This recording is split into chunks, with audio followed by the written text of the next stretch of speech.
காரசாரமான ஆட்டுக்கால் கிரேவி எப்படி செய்யலாம் பார்க்கலாம் வாங்க. ஆட்டுக்காலை இந்த மாதிரி நல்லா க்ளீன் பண்ணிவிட்டு கொஞ்சமாக மஞ்சத்தூள் போட்டு நல்லா மிக்ஸ் பண்ணிவிட்டு ஒரு 1/2 அன் ஹவர் நல்லா ஊற வச்சுருங்க. தேவையான பேஸ்ட் அரைச்சிக்கலாம். ஒரு மிக்ஸி ஜாரில் கொஞ்சமாக தேங்காய் போட்டுட்டு 1 ஸ்பூன் சோம்பு, 1 ஸ்பூன் மிளகு, 1/2 ஸ்பூன் கசகசா, 2 பட்டை, 2 கிராம்பு போட்டுக்கோங்க. ஒரு பச்சை மிளகாய் போட்டு நைஸாக அரைச்சி வச்சுக்கோங்க. இப்போ நம்மளோட பேஸ்ட்டு ரெடி ஆயிடுச்சு. இப்போ குக்கர்லேயே தாளிச்சிடலாம். 3 ஸ்பூன் எண்ணெய் ஊற்றிக்கோங்க.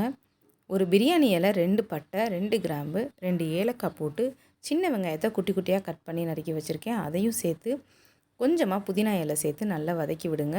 1 ஸ்பூன் இஞ்சி பூண்டு பேஸ்ட்டு ஆட் பண்ணிக்கோங்க. இது நல்லா கொஞ்சம் நேரம் வதங்கட்டும்.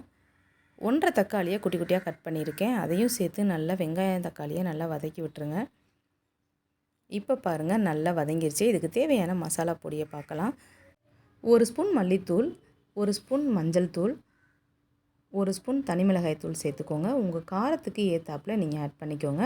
இப்போ எடுத்து வச்ச ஆட்டுக்கால் எடுத்து அதோடு சேர்த்து நல்லா கலந்து விடுங்க. மசாலாலலாம் ஆட்டுக்காலில் நல்லா மிக்ஸ் ஆகும்.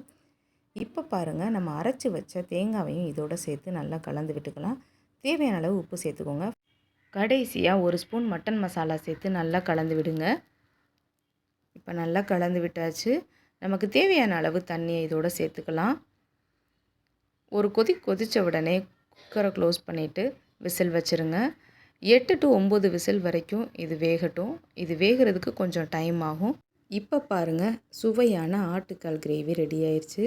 இந்த மாதிரி நீங்களும் ட்ரை பண்ணி பாருங்கள். மறக்காமல் சப்ஸ்கிரைப் பண்ணுங்கள். தேங்க்ஸ் ஃபார் வாட்சிங்.